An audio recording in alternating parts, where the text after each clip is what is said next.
ទី12ឆ្នាំហ្នឹងហើយប្រឡងទី12ហើយកំពុងតែរៀនថ្នាក់បញ្ញាបត្រឬក៏ចង់រៀនតដល់អ្នកនរគ្នាសង្គមមកកាន់ភាគ2អូខេហ្នឹងហើយអ្នកនរគ្នាឥឡូវខ្ញុំចាប់តាមថតវីដេអូវិញអូខេ anyway អញ្ចឹងប្រធានបទនេះខ្ញុំចង់ចែកម្លែកជូនទៅដល់អ្នកដែលមានបំណងចង់ដាក់អាហារូបករណ៍មករៀននៅប្រទេសកូរ៉េតាមរយៈអាហារូបករណ៍ GKS ដែលខ្ញុំបានទទួលដែលខ្ញុំកំពុងទទួលបានហ្នឹងហើយអញ្ចឹងខ្ញុំអរគុណមែនតើអរគុណអ្នកទាំងអស់គ្នាដែលតាមដានវីដេអូខ្ញុំតាមដែលខ្ញុំបានចេញមុខទាំងដែលពេលខ្លះខ្ញុំធ្វើវាអត់បានចឹងថាវាពេញលក្ខណៈពេលខ្លះចឹងទៅព្រោះថាខ្ញុំនៅវល់ដែរហ្នឹងហើយសុំទោសមែនតើដែល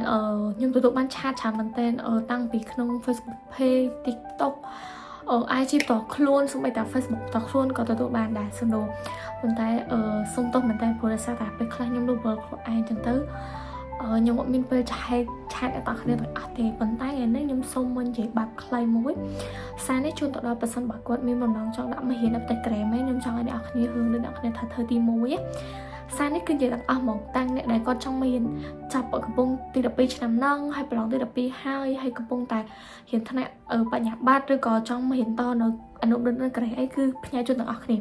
អញ្ចឹងថ្ងៃទី1ដែលអ្នកគ្នាត្រូវធ្វើហ្នឹងគឺអ្នកទាំងគ្នាត្រូវដឹងថាតើ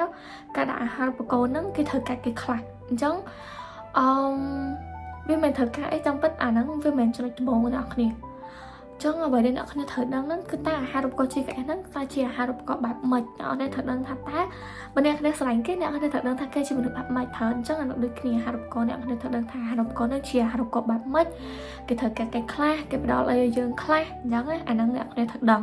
ចឹងបន្ទាប់ពីអ្នកគ្នាដឹងព័ត៌មានទូទៅរបស់វាហើយអ្នកគ្នាត្រូវអ្វីដែលត្រូវធ្វើហ្នឹងគឺចាប់ផ្ដើមរកព័ត៌មានតាមដែលអាចធ្វើទៅបានអញ្ចឹងព័ត៌មានគឺវាច្រើនណាស់អ្នកគ្នាឥឡូវតាម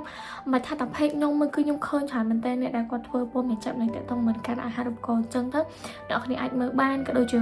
សួរ ChatGPT ឬក៏សួរអីក៏បានដែរបន្ទាប់ពីអ្នកគ្នាដឹងហើយអ្នកគ្នាត្រូវរៀបចំខ្លួនចាការរៀបចំខ្លួនហ្នឹងគឺជារឿងមួយ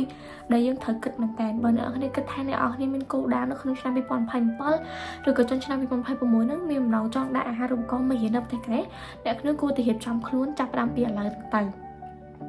ម្ដងហើយម្ដងទៀតបើមានពេលគួរតែចាប់ផ្ដើមធ្វើវាហើយបើសិនមកអ្នកគ្នាដឹងថាអ្នកគ្នាស្រឡាញ់អីគួរចាប់ផ្ដើមធ្វើវាទៅហ្នឹងហើយបន្ទាប់ពីអ្នកគ្នាដឹងធ្វើហ្នឹងហើយអ្វីដែលអ្នកគ្នាចង់ក្រោយដែលត្រូវធ្វើខ្ញុំចង់ប្រាប់អ្នកគ្នាកុំខ្វាន់តែនិយាយពាក្យថាខ្ញុំចង់ដាក់អាហារូបករណ៍មករៀននៅប្រទេសកូរ៉េប៉ុន្តែខ្ញុំចង់ឲ្យអ្នកគ្នាចាប់ផ្ដើមធ្វើវានៅពេលឥឡូវហ្នឹងហ្មងព្រោះដោយសារតែខ្ញុំនិយាយស្មោះត្រង់ណាគេក៏អាចនិយាយពាក្យបានដែរថាខ្ញុំចង់ដាក់អាហារូបករណ៍ខ្ញុំចង់មករៀននេះខ្ញុំចង់ទៅនោះចឹងប៉ុន្តែនេះគឺជាអ្វីដែលខ្ញុំចង់ប្រាប់អ្នកគ្នាចំណុចសំខាន់នៅក្នុងវីដេអូហ្នឹងគឺ